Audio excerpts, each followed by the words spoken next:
finally a definitive answer of whether the new UA Bock series microphones are the same as the old Bock microphones. You're listening to The Dangerous Mind of Mark Yoshimoto Nemkov. No excuses, no BS, no pants. I know it's been all UA all week, but I'm really fascinated. And Drew from UA just confirmed some more info about the new UA Bock series microphones. So when asked by Chesperoff if the 187 is actually the U195, and he also wants to know if they're going to include the fat switch, which is a feature that a lot of people like on the U195, the answer is yes, and the fat switch is there. And he also added it, David Bock also added it to the 167. And since the old Bock U99 also had a fat switch, I believe that leads us to feel pretty confident that the new Bock 167 is the same thing as the old Bock U99. Okay, and if that isn't definitive enough for you, then hopefully this will be.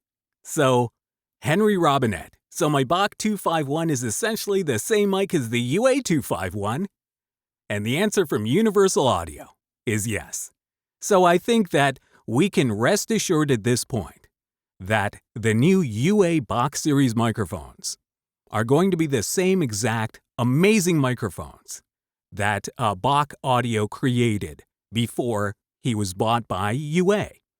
And that, according to Drew, the changes that were made were not in the audio path of the circuit. There were circuit changes made, but they're in the DC part of the circuit, the part that powers up the microphone. And those changes were made in order to reflect the continually evolving environmental standards for electronics, meaning that generally it's capacitors. Capacitors are filled with a dielectric compound that is, it's not something you'd put in your mouth and chew on. And sometimes those capacitors are ruled non-environmentally friendly by certain countries. So some of those Bock microphones, the older Bock microphones, couldn't be sold in certain parts of the world because of their environmental regulations.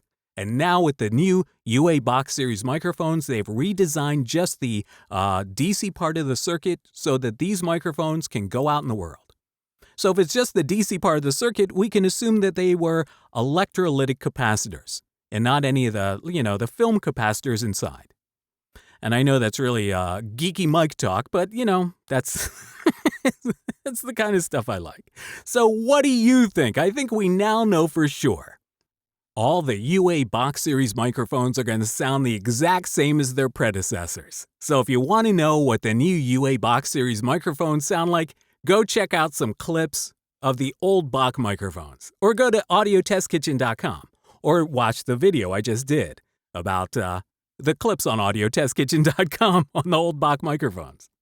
I suppose you could do that too. Now it seems like all there's left to talk about is that really crazy lime green color. So, all right, leave a comment. I want to know what you think. All right, leave a comment. Until next time.